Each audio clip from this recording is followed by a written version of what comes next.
ফলে যাদবপুরের এই লড়াইটাকে তোমরা ক্ষুদ্র রাজনীতির জায়গা থেকে দেখতে পারো। আমি এটা পশ্চিমবাংলার আগামী দিনের বৃহৎ রাজনীতিরই অংশ হিসাবে দেখছি। রাজনীতির চর্চাকারী হিসাবে আমি তো খুব তাড়িয়ে তাড়িয়ে উপভোগ করব যদি হিন্দু জাতীয়তাবাদের বনাম উদার বামপন্থীদের লড়াইয়ের মানুষ কোন পক্ষে যায়। এবং আমি তোমার চ্যানেলের মাধ্যমে মাননীয় মুখ্যমন্ত্রীকেও অনুরোধ করব যে মমতা বন্দ্যোপাধ্যায় যেভাবে ছাত্র রাজনীতির মূল জায়গা ছাত্র নির্বাচন সেটা বন্ধ রেখেছিলেন, এক ধরনের আধিপত্য তৃণমূল ছাত্র নেতারা কায়েম করে রেখেছিল, যারা নির্বাচন করতো না, যারা বেআইনি কাজকর্ম করতো, টাকা পয়সা লুট করতো, সেইটা যদি বন্ধ করতে হয় তাহলে ছাত্রছাত্রীদেরকে যত আপনি রাজনীতির মধ্যে যুক্ত করতে পারবেন, রাজনৈতিক তর্ক ও বিতর্কে যুক্ত করতে পারবেন, ততই মঙ্গল। কনফিডেন্সটা বেশ লো দেখছি। রিসেন্টলি টেস্ট করিয়েছো? হ্যাঁ ডাক্তারবাবু, প্রি টেস্টের পরের দিনই করিয়েছি। ও, তুমি মাধ্যমিক দেবে? তাহলে মক টেস্ট করো। এই নাও মৌলিক লাইব্রেরি সম্রাট এক্সক্লুসিভ মক টেস্ট পেপার। এতে পাবে প্রতিটি বিষয়ে অধ্যায়ভিত্তিক গুরুত্বপূর্ণ নমুনা প্রশ্নপত্র, ইংরেজি গণিত ও আনসিল লেখার বিস্তারিত টিপস, আর প্রতিটি সাবজেক্টের এক্সপার্ট ওপিনিয়ন, যা তোমার কনফিডেন্সকে ফিরিয়ে আনবে মাধ্যমিকের আগে। সম্রাট এক্সক্লুসিভ মাধ্যমিক মক টেস্ট পেপার, এক্সামের কনফিডেন্স বুস্টার। 20 তারিখ মধ্যরাতে যাদবপুর ইউনিভার্সিটির ভেতরে যে তাণ্ডব চলেছে, এবিভিপি এবং বাম ছাত্র সংগঠন এসএফআই, ডিএসএফ, এই সমস্ত ছাত্রছাত্রীদের মধ্যে সেখানে একেবারে রীতিমতো তাণ্ডব চলেছে। এবং ঠিক তার পরের দিন অর্থাৎ আজকে এই মুহূর্তে সকাল থেকে তারা যাদবপুরে একদিকে এবিভিপি, একদিকে এসএফআই, ডিএসএফ সহ বাম সমস্ত ছাত্র সংগঠন তারা বিক্ষোভ করছে। তারা মিছিলের ডাক দিয়েছিল, কিন্তু পুলিশের তরফ থেকে সেই মিছিল করতে দেওয়া হয়নি। এসএফআইকে যেমন 8B-তে তারা আটকে দিয়েছে, অন্যদিকে এবিভিপিকেও যাদবপুর থানার এপারে আসতে দেয়নি, সেখানেও তাদেরকে আটকে দেওয়া হয়েছে। দুই পক্ষের তরফেই একটা নির্দিষ্ট সময় পরে গিয়ে পুলিশের সঙ্গে বাকবিতণ্ডা জড়ায়, ব্যারিকেড ভাঙার চেষ্টা চলে এবং দুই পক্ষের দাবি, যেটা আমরা গতকাল থেকে শুনতে পাচ্ছি, এবিভিপির তরফ থেকে যেটা বলা হচ্ছে যে ছাত্র সংসদ নির্বাচন যেখানে হয় না, যেখানে ইউনিয়ন নেই, সেখানে একটা জিবি মিটিং কিভাবে ডাকা হলো, কারা পারমিশন দিল। সেখানে যাদবপুরের বিধায়িকা গিয়ে নানান ধরনের হুঁশিয়ারি দিয়েছেন, সার্জিক্যাল স্ট্রাইকের কথা বলেছেন ছাত্রদের ওপর। অন্যদিকে এসএফআই এর তরফ থেকে যারা আজকের বিক্ষোভ করছিলেন, সেখানে তাদের একেবারে পরিষ্কার দাবি যে এই গোটা ঘটনা পরিকল্পিতভাবে করা হয়েছে এবং ইচ্ছাকৃতভাবে এই তাণ্ডব চালানো হয়েছে, যার পিছনে সরাসরি সরকার পক্ষের মদত রয়েছে।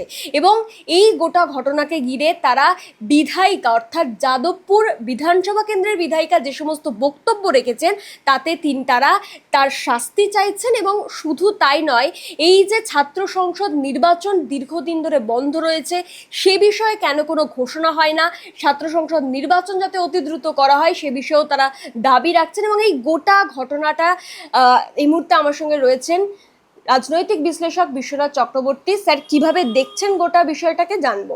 স্যার, বিষয়টা আপনিও জানেন গতকাল থেকে যা হচ্ছে, এই যে দুই পক্ষের লড়াই, সেখানে কারোর দলীয় পতাকা পুড়িয়ে দেওয়া, ছাত্রদের ওপর আক্রমণ, গেট গিয়ে ভাঙচুর করার চেষ্টা এবং পুলিশি নিষ্ক্রিয়তা, কিভাবে দেখছেন? না দেখো, এটা কিন্তু হওয়ারই ছিল। এটা বিজেপি যখন ক্ষমতায় আসেনি, বিরোধী দলের থাকাকালীনই বিজেপির প্রথম সারির সব নেতা ঘোষণা করে দিয়েছিলেন যে আমরা ক্ষমতায় আসলে এই যাদবপুরের বাম বেয়াদ্দপ যারা আছে তাদেরকে শায়েস্তা করে দেব।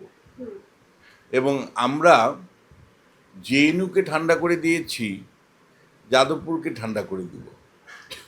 ফলে এটা যদি সত্যি বলতে কি রাত্রে গণ্ডগোল না হতো, যদি বিধায়িকা এইভাবে মন্তব্য না করতেন, বা বলা যায় যে দুটো পক্ষ রাস্তায় নেমে গেছে, পুলিশের এখন দিশেহারা অবস্থা, বিশ্ববিদ্যালয় কর্তৃপক্ষ দিশেহারা অবস্থা, এইটা না হয়ে এটা কিন্তু আমি অবধারিত ছিলাম যে এবিভিপি এবং বাম ছাত্রদের মধ্যে মতাদর্শগত লড়াই তীব্র থেকে তীব্র হবে এবং সারা রাজ্য জুড়ে এই লড়াই আগামী দিনে দেখবে মানুষ। এবং এটা আমি একজন রাষ্ট্রবিজ্ঞানের শিক্ষক হিসাবে কিন্তু ইতিবাচক জায়গা থেকে দেখছি এই লড়াইটাকে। কারণ এটা মতাদর্শের লড়াই শুরু হয়েছে। মানে আমরা তৃণমূল শাসনকালে ওই ভর্তির টাকা নিয়ে লড়াই, তারপরে হলো কোনো কাজ করলে প্রমোটারের থেকে বিশ্ববিদ্যালয়ে বা কলেজে প্রমোটারের থেকে লড়াই, মানে টাকার লড়াই ছিল ছাত্র রাজনীতি। ছাত্র রাজনীতি টাকার লড়াইয়ের থেকে ক্রমশ মতাদর্শগত লড়াইয়ে যাবেই। কিন্তু এইভাবে মানে আক্রমণ করার বিষয়, এবং তোমাকে এটা বুঝতে হবে যে যখন টাকার লড়াই ছিল, তৃণমূলের ছাত্র নেতারা টাকার জন্য ক্যাম্পাস দখলদারি করত, ভর্তির টাকা থেকে শুরু করে সব ধরনের টাকা কী করে ছাত্রদের থেকে তোলা যায়, তোলাবাজির রাজনীতি চলতো। সেই সময় একটা আধিপত্যবাদ ছিল যে কেন ক্যাম্পাস দখল করতে হবে, তার কারণ ক্যাম্পাস যার দখলে থাকবে সেই গোষ্ঠী, তার হাতে টাকা থাকবে। ঠিক সেই কারণে দেখবে তৃণমূলের একাধিক গোষ্ঠী নিজেদের মধ্যে লড়াই করত। মানে প্রথমে বিরোধীদের মারধর করে তাড়িয়ে দিত, তারপরে তৃণমূলের এক গোষ্ঠীর সাথে আরেক গোষ্ঠীর লড়াই টাকার জন্য হতো। এবং ক্যাম্পাসে অত্যন্ত কুৎসিত রাজনৈতিক সংস্কৃতি আমরা তৃণমূল শাসনকালে দেখেছি। কিন্তু ওখানেও একটা আধিপত্য, এখানে আমি চাইছিলাম এই আধিপত্যটা মতাদর্শের হোক। আমি চাইছিলাম যে সত্যি মতাদর্শের মানে লড়াই হোক, সেই লড়াইয়ে কে জিতে দেখা যাক। এবং সেটা ইন্টারেস্টিং একটা হতে পারে। একজন পলিটিক্যাল রাজনীতি চর্চাকারী হিসাবে আমি তো খুব মানে তাড়িয়ে তাড়িয়ে উপভোগ করব যদি হিন্দু জাতীয়তাবাদের বনাম উদার বামপন্থীদের লড়াইয়ের মানুষ কোন পক্ষে যায়, ইয়ং জেনারেশন কোন পক্ষে যায়, এটা যদি আমি সত্যি দেখতে পেতাম তাহলে আমি ভীষণ ভীষণ খুশি হতাম।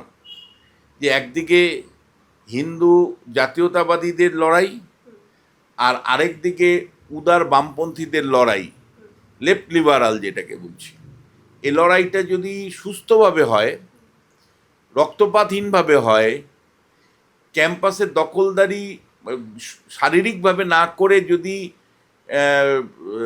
বৌদ্ধিকভাবে হয় এবং একই সাথে নির্বাচনের মাধ্যমে হয়, তাহলে আমি সেটাকে স্বাগত জানাচ্ছি। ফলে যাদবপুরের এই লড়াইটাকে তোমরা ক্ষুদ্র রাজনীতির জায়গা থেকে দেখতে পারো। আমি এটা পশ্চিমবাংলার আগামী দিনের বৃহৎ রাজনীতিরই অংশ হিসাবে দেখছি। অর্থাৎ যাদবপুরের এই লড়াই জানি তোমরা কেউ না ভাবো যে কয়েকটা গুটি কয় এবিভিপি ছেলের লড়াই করছে আর গুটি কয় লাল পতাকার লোকের লড়াই হচ্ছে। এই লড়াইটা আদর্শগত লড়াই, সারা রাজ্যের লড়াই। এবং এই লড়াইটা আবারও 70-80 দশক মানে 70-এর দশকের রাজনীতি ফিরিয়ে আনতে পারে। এই লড়াইটা আবারও মতাদর্শের রাজনীতির লড়াইয়ে ফিরে আসতে পারে।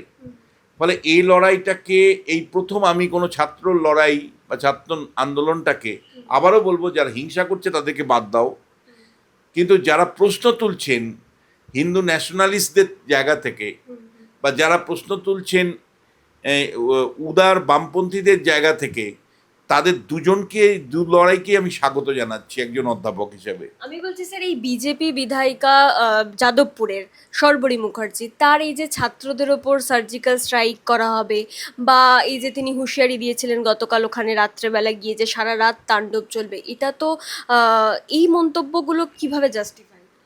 না দেখো, মানে এটা মানে ওইটার জন্য বললাম যে শেষ পর্যন্ত আধিপত্যের লড়াই যদি হয়, মানে যেটা তৃণমূল ক্যাম্পাস দখলের জন্য যে কোনো মূল্যে লোক বাইরের থেকে এনে দিয়ে ঢুকিয়ে দিত, সেইটা যদি হয় সেটা কাম্য নয়।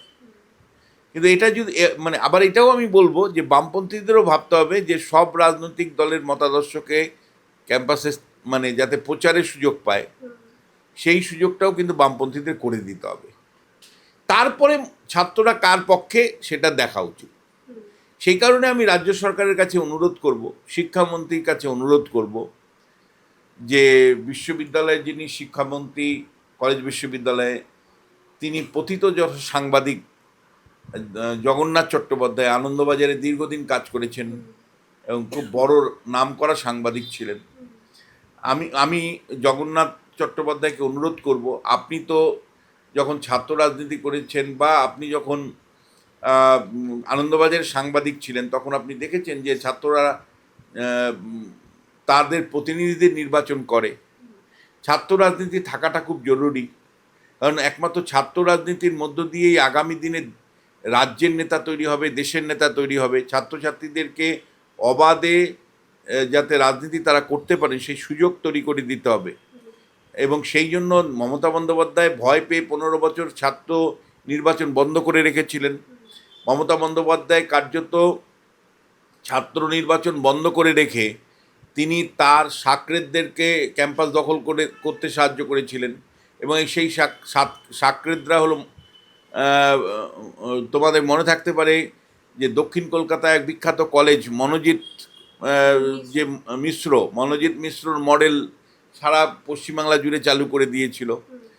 সর্বত্র বিশ্ববিদ্যালয়ের একটা অরাজক পরিস্থিতি তৈরি হয়েছিল।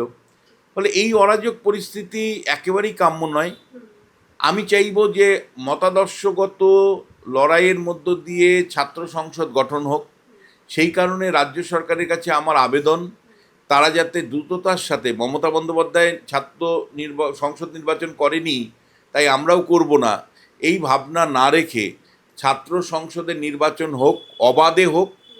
তারপরে প্রধান দুটো শক্তি এবিভিপি, তারা হিন্দু জাতীয়তাবাদী ভাবনা ছাত্রদের সামনে তুলে ধরুক, আর বামপন্থী কংগ্রেস যারা আছে, লেফট লিবারাল যারা আছে, তারা তাদের ভাবনা তুলে ধরুক। শেষ পর্যন্ত ছাত্রছাত্রীরা যাকে গ্রহণ করবে তারা সেই বিশ্ববিদ্যালয় বা কলেজে ছাত্র সংসদ পরিচালনা করবে। ছাত্র সংসদের ভূমিকা তো লিঙ্গর যে কমিটি, অর্থাৎ প্রাক্তন নির্বাচন কমিশনার লিংডো, তার নেতৃত্বে একটা কমিটি তৈরি হয়েছিল। সেখানে পরিষ্কার করে বলা আছে যে ছাত্র সংসদের ভূমিকা কী হবে, কী কাজ তারা করবেন। ফলে আমি তো চাইবো যে জগন্নাথ চট্টোপাধ্যায়ের মাধ্যমে মুখ্যমন্ত্রী শুভেন্দু অধিকারীকে অনুরোধ করব যে ইমিডিয়েটলি আপনি ছাত্র সংসদের নির্বাচনের ব্যবস্থা করুন, যাতে করে এই যে দখলদারি রাজনীতি, পেশি শক্তি প্রয়োগ করে ক্যাম্পাস দখল করতে হবে, এই পেশি শক্তির পরিবর্তে একেবারে ছাত্রছাত্রীরা প্রচারে আসুক, তাদের মতাদর্শগত প্রচার করুক, বাকি ছাত্রছাত্রীরা কার পক্ষে যায় সেই অনুযায়ী ছাত্র সংসদ গঠিত হবে। এবং 100 দিনে কি এটা সম্ভব ছিল না? এই বিষয়ে কোনো ঘোষণা করা উচিত ছিল। আমি তো আবারও মনে করি যে ঘোষণা করা উচিত ছিল। এবং আবারও বলছি, যাদবপুরের গতকাল রাত্রি থেকে যেটা ঘটছে অত্যন্ত ইতিবাচক দিক থেকে আমি দেখছি, আমি একেবারেই নেতিবাচক দিক থেকে দেখছি না। এই লড়াই আমরা এক্সপেক্ট করেছিলাম, এই লড়াই হওয়াটাই স্বাভাবিক ছিল, সারা রাজ্য জুড়েই হওয়ার কথা। এখানে সর্বরী মুখার্জির উপস্থিতি বা তার বক্তব্যের পিছনে কি অন্য কোনো কারণ? আমি আমি কোনো বাইরের লোকেরই হস্তক্ষেপ কাম্য নয়। ছাত্ররা ছাত্রদের সাথে আদর্শগত লড়াই করবে, সেই লড়াইয়ে বাকি ছাত্ররা কার পক্ষে যাবে সেই অনুযায়ী ছাত্র সংসদ তৈরি হবে। সেই ছাত্র সংসদ সহযোগিতা করবে কলেজ বা বিশ্ববিদ্যালয় কর্তৃপক্ষকে, এটাই কাম্য। কিন্তু যেটা গতকাল রাত্রি থেকে হচ্ছে সেটা তৃণমূল কংগ্রেসেরই যে অ্যাপ্রোচ, যে বাইরের থেকে ফোর্স দিয়ে আমরা দখল করব, ক্যাম্পাস দখল করব, বা বাম ছাত্র নেতারা ভাবছেন যে আমরাই একচ্ছত্রভাবে ক্যাম্পাস দখল করে রাখব, দুটোই একইভাবে কাম্য নয়। দুটো ক্ষেত্রেই বাম ছাত্র নেতাদেরও ভাবতে হবে যে ভিন্ন স্বরের মানুষ যাতে যাদবপুরেও কথা বলতে পারেন। আমার একবার ভালো লেগেছিল, তোমাকে বলি, লাস্ট নির্বাচন যেবার হয়েছিল, আমি সেবার ওদের যাদবপুর বিশ্ববিদ্যালয়তে প্রায়ই পরীক্ষা নিতে যাই বা নানা কারণে কাজে যাই। তা গতকালও যেমন পিএইচডির কাজে গিয়েছিলাম। তা আমি যাদবপুর বিশ্ববিদ্যালয়ে যখন সেবার গিয়েছিলাম, আমি অবাক হয়ে গিয়েছিলাম। সেটা ছবি তুলে আমি আমার বিশ্ববিদ্যালয়ের কর্তৃপক্ষকে দেখিয়েছিলাম যে সমস্ত রাজনৈতিক দলের ডেস্ক আছে, তারা ছাত্রদের ভর্তির সময় সাহায্য করছে। সেখানে ডিএসও আছে, এসএফআই আছে, আইসা আছে, তৃণমূল ছাত্র পরিষদ ছিল, এবিভিপি ছিল, সবাই ছিল। তো ওই বহুত্ববাদী রাজনৈতিক সংস্কৃতি আমি দেখতে চাই। এবং তারপরে যাদবপুর কেন সমস্ত ক্যাম্পাসে ছাত্ররা তাদের ভাবনা চিন্তা মতাদর্শ দেশ গঠন নিয়ে কথা বলুন এবং শেষে নির্বাচন হোক, বেশি সংখ্যক ছাত্ররা যাকে গ্রহণ করবে তারাই সংসদ পরিচালনা করবেন, এই নীতিই হওয়া উচিত।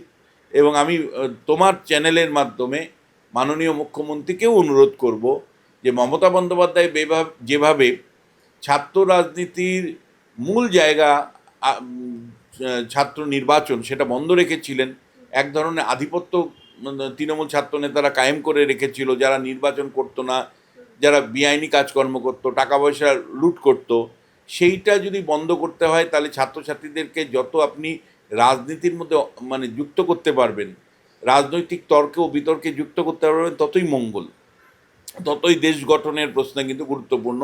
মতাদর্শগত লড়াই যত হবে ততই কিন্তু কাম্য সেটা। আমি এখানে তোমাকে বলতে চাই যে আজকের যারা রাজ্য চালাচ্ছে, ধরো শুভেন্দু অধিকারী ছাত্রনেতার থেকেই চালাচ্ছে, আবার তাপস রায় ছাত্রনেতা হিসেবেই মানে উঠে এসছেন, আবার মমতা বন্দ্যোপাধ্যায় ছাত্রনেতা হিসাবেই উঠে এসছেন, সুজন চক্রবর্তী ছাত্রনেতা হিসাবে উঠে এসছে, কার নাম বলবো, মোহাম্মদ ইয়ের থেকে শুরু করে সবাই, আমি যার নামই বলবো তাকেই দেবে যে ছাত্র ব্যাকগ্রাউন্ড থেকে উঠে আসা মানুষ। ফলে আপনারা ছাত্র আন্দোলন করে ছাত্রদের ছাত্র রাজনীতি করে আজকে রাজ্য রাজনীতিতে কেউ কেউ দেশের রাজনীতিতে উঠে এসছেন, অথচ আজকের প্রজন্মকে আপনারা কেন ছাত্র রাজনীতি থেকে দূরে রাখতে চাইছেন এবং ছাত্র নির্বাচন থেকে দূরে রাখতে চাইছেন। ফলে দয়া করে শুভেন্দু অধিকারীকে অনুরোধ করব, আপনি যেমন ছাত্র নির্বাচনে অংশ নিতেন, পোস্টার লাগাতেন, ব্যানার লাগাতেন, মাইকিং করতেন, ঠিক অন্য ছাত্রদেরও কিন্তু সমান সুযোগ করে দিন। আর যাদবপুরে যেটা ঘটছে সেটা শারীরিকভাবে যাতে না ঘটে, পেশি শক্তির জায়গা থেকে আধিপত্য তৈরি না হোক, এবং পুলিশ কর্তৃপক্ষ যে ভূমিকা এখন পর্যন্ত নিয়েছে তা ইতিবাচক, বিশ্ববিদ্যালয় কর্তৃপক্ষের ভূমিকাও আমি মনে করি ইতিবাচক। ফলে আমি চাইব যে সরকার যদি উপযুক্ত পরিবেশ তৈরি করে ছাত্র সংসদ নির্বাচনের জন্য, তাহলে ছাত্রদেরও কল্যাণ, বিশ্ববিদ্যালয়ের কল্যাণ এবং রাজনৈতিক ব্যবস্থারও উন্নয়ন ঘটবে বলে আমি মনে করি।